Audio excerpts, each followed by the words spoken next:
Bonjour. Correspondant d'Europe 1 à Pointe-à-Pitre, Richard, pourquoi la crise sanitaire s'est-elle transformée en crise sociale ?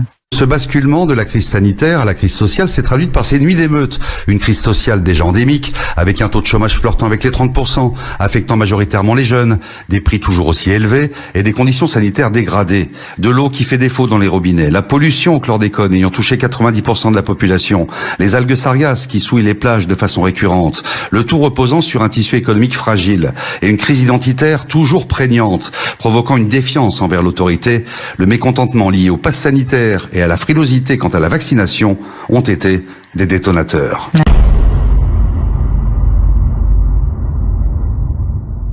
Des points de revendication très importants de la population, et je crois que on n'a pas assez pris en compte le fait que notamment la Guadeloupe, mais les Antilles en général, ont vécu le scandale du chlordécone, que ce scandale du chlordécone a fortement entaché la confiance dans la parole publique et empoisonne encore les corps, les eaux, les sols pour encore au moins 600 ans. Et je crois que le gouvernement a eu tort de vouloir décider tout seul, de vouloir passer en force sur des questions.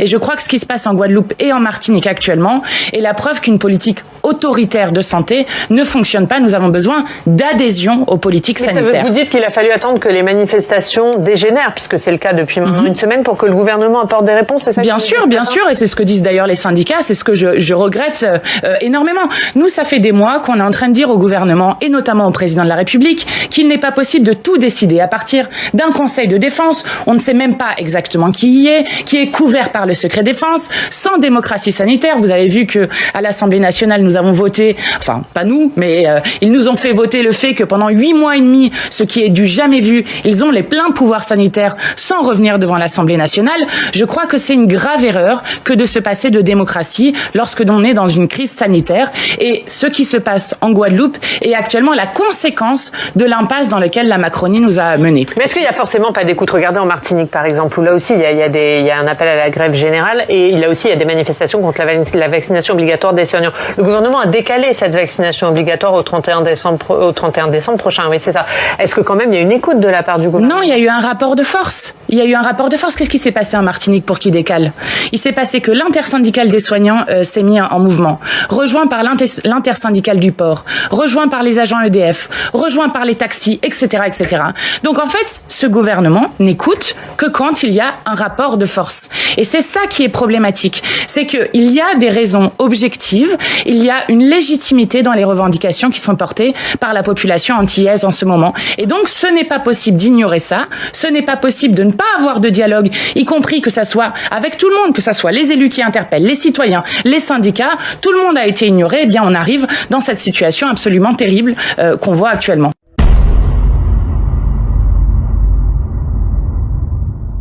D'accord, donc l'histoire n'est pas pareille. Donc étant donné que l'histoire n'est pas pareille, vous savez, quand il y a eu l'esclavage, ça a été aboli et ça a été rétabli. Ça a été rétabli par l'État, ça a été rétabli par une loi, ça a été rétabli par des hommes bien pensants. Voyez, donc en fait, il y a une multitude de choses historiques qui font que le rapport à la loi n'est pas le même qu'ont les Bretons et les Guadeloupéens et les Martiniquais. Claudicia ?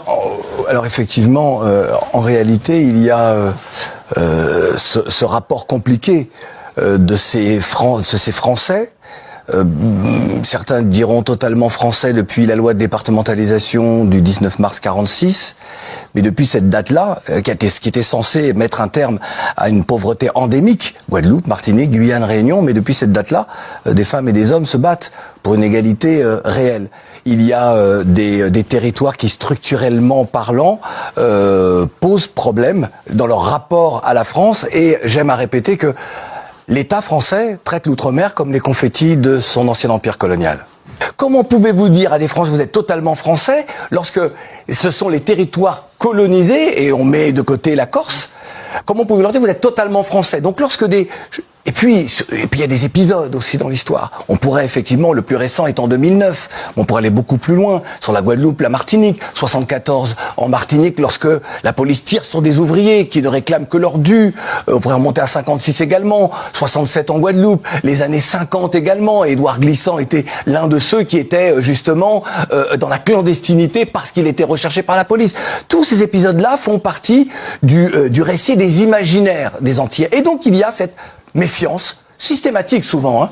Et cette confusion-là étonne certains d'entre nous, et on peut l'expliquer. Je pense que c'est pour ça que je parlais tout à l'heure, convoquer l'histoire me semble important pour comprendre aussi les réactions des uns et des autres.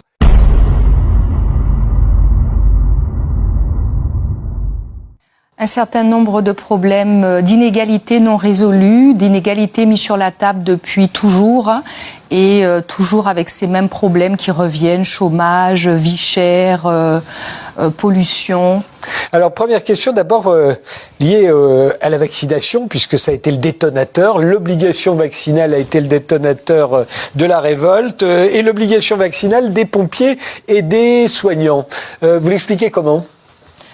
Je l'explique par le fait que les pompiers trouvent incroyable cette rapidité de vouloir être vaccinés, de vouloir les pousser à être vaccinés, d'avoir un pass sanitaire, alors qu'il y a quelque temps, il y avait le problème du chlordécone, où il y avait une demande de dédommagement et de prise en compte de ce pesticide qui a pollué les terres, les corps, les mers. 1972 à 93. Voilà, C'était répandu dans les champs de bananes. Dans les champs de bananes. Donc il y a des familles dont les parents sont morts de cancer. Il y a un cancer qui se propage dans plusieurs familles, et donc ils trouvent aberrant que on puisse rapidement leur demander de se vacciner, et qu'on ne puisse pas prendre aussi rapidement en compte ce problème des pesticides qui a contaminé les terres, les hommes.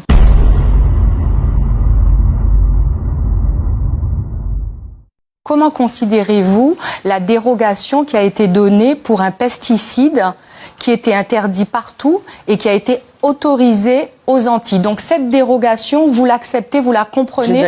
Celle-là, je ne l'accepte pas du tout, mais je sais parfaitement que l'État n'accorde pas une dérogation. Vous venez de dire que ce sont des revendications complètement farfelues. Moi, mais qui avait demandé la dérogation? Devinez. Non, mais dites-le. Vous pensez qu'elle est venue de Paris, toute seule, là, comme ça, dans l'esprit d'un haut fonctionnaire? Enfin, voyons. Bon, elle a été exigée par le milieu local. Vous croyez que les retards en Bretagne, dans la réglementation des nitrates, ça vient de Paris? Mais quel non, milieu bien sûr, local? ce sont les agriculteurs, ce sont tous les lobbies locaux, ce sont les élus locaux qui, au nom du chantage à l'emploi, on dit il n'existe pas de lobby. Mais quel lobby local? Citez-les, puisque vous venez du droit et vous venez de dire, donc ce sont des sujets que vous maîtrisez. Oui. Quel lobby local? Quels élus locaux? Non, mais quel lobby local? Parce que vous parlez de dérogation farfelue. Il n'y a jamais de demande farfelue. Les demandes doivent être analysées en fonction de l'environnement. Il n'y a jamais de dérogation farfelue. Mais les dérogations du chlordécone qui empoisonnent des terres, et jusqu'à présent, ces familles qui demandent, qui revendiquent des indemnités, pour ça, ça prend du temps. Vous trouvez ça normal que ça prenne autant de temps? Pourtant, c'est des familles qui ont été intoxiquées, à moins que non. Le chlordécone était interdit partout dans le monde. Il a été accepté aux Antilles, mais c'était un bon produit.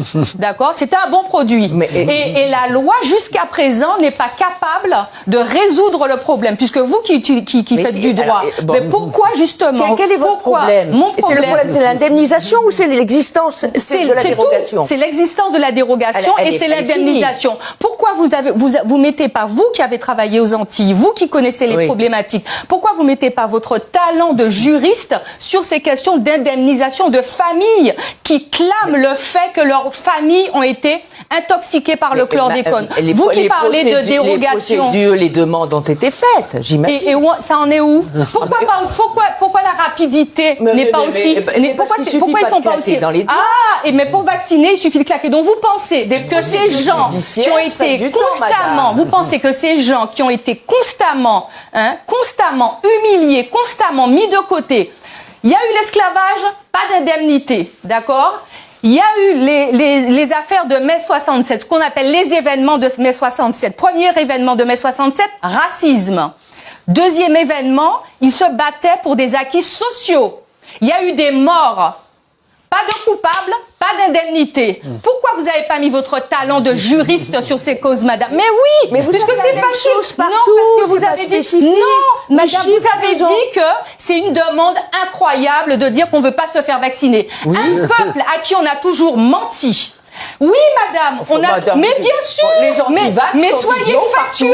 Excusez-moi. En Martinique comme ailleurs. Soyons factuels. L'esclavage a été rétabli par la loi française, par le droit. Quand il y a eu les affaires de mai 67, je suis désolée, mais dites-moi, quand il y a eu les affaires de mai 67, il y a eu des victimes, il n'y a pas eu de coupables jusqu'à présent. Mais cela dit, il n'y a pas que là que ça arrive. Hein. Non, mais je veux dire, mais quand vous allez, Luc parlait de spécificité, parlait d'histoire, parlait oui, on peut même parler de schizophrénie. Nous sommes un pays brassé, nous sommes un pays mixte, nous sommes un pays où la population de ce pays est afrodescendante, dont les ancêtres ont été déportés et mis en esclavage. Un pays où il y a des Indiens qui sont arrivés avec des contrats. Oui, tout a un rapport, madame. Où il y a eu des Indiens qui sont arrivés avec des contrats et qui n'ont jamais pu retourner chez eux et qui ont été aussi mis en esclavage. Nous sommes un pays où il y a une domination qui existe et des lobbies qui font ce qu'ils veulent avec l'État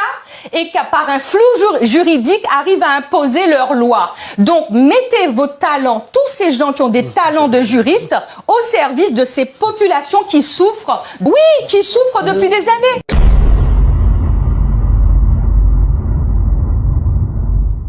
Derrière l'obligation vaccinale et le pass sanitaire, un malaise plus profond en Guadeloupe, celui d'une population qui souffre de la vie chère et du chômage. Depuis quelques mois, là, tout a augmenté. Dans les magasins, tout augmenté. En plus du prix de l'essence, là, c'est chaud. Ils imposent et ils donnent rien. Il n'y a pas de solution pour les jeunes. En Guadeloupe, un jeune sur 3 est au chômage et un tiers des habitants vivent avec moins de 1010 € par mois. La crise sanitaire est venue accentuer les inégalités. Une partie de la population qui vit d'une économie invisible n'a pas pu bénéficier des aides sociales. Sur les barrages qui émaillent la Guadeloupe, ces manifestants confirment les motivations de leur contestation. Nous sommes des travailleurs, pas des délinquants. Nous travaillons pour nourrir nos familles. Parmi les revendications d'une partie des manifestants, la hausse des salaires et des minima sociaux. Les élus guadeloupéens espèrent l'ouverture d'un dialogue avec le gouvernement.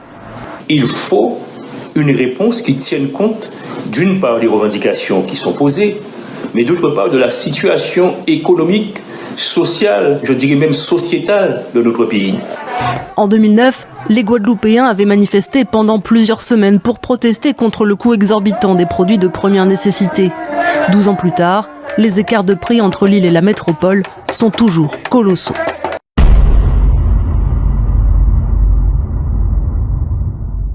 La responsabilité incombe aux politiques en Guadeloupe et bien entendu au gouvernement.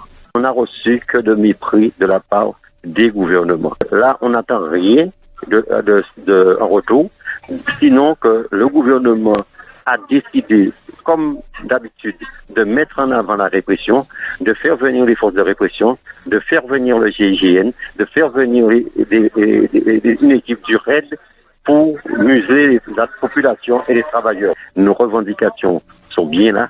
Vous comprenez, il y a 1 mois et 3 jours sans eau dans la commune de Goubert, dans certaines sections.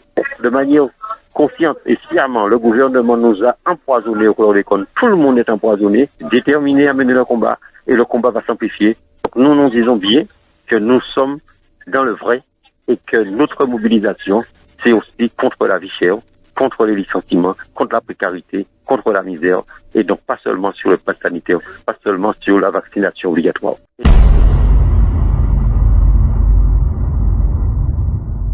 Non, nous avons plus que jamais maintenu et nous avons demandé encore une fois de renforcer ça qui est levé, de remettre en place et encore une fois de renforcer jusqu'à temps nous obtiennent effectivement toute revendication que nous menons. Principalement, ça nous dit ces messieurs comme ça, non à l'obligation vaccinale, non au pass sanitaire. Et tout autant vous pouvez comprendre ça, eh bien, nous devons tout comprendre que nous payons la guerre à rien, nous payons qui prend piquer là ça parce que nous avons dit son piqué, son poison. Et encore une fois, objectif à ces messieurs, c'est opérer un véritable génocide sur le peuple Guadeloupe. Quasiment 80% qui a dit qu'il ne veut pas que obligé pour un butin. Et celle réponse gouvernement Nini, c'est voyer GIGN, c'est voyer police. Eh bien, nous avons dit un butin qui est très simple. Nous pouvons accepter qu'ils font un génocide sur le peuple nous, et même si vous avez voyé toute l'armée à eux, toute police à eux, eh ben nous avons dit de toute façon nous parer et nous que défendre nous, mais nous avons dit encore une fois nous pas en 67 puisque nous tant préférons la menacer nous pour dire nous attention en 2009 ils ont assassiné Bino et en 67 ils ont tué monde, donc attention puis pas assassiner nous aussi. Alors nous avons dit préfère là panga nous pas prendre menace à monde, nous pas qu'à prendre menace à monde. Donc et nous avons dit nous pas en 67 et nous pas en 2009.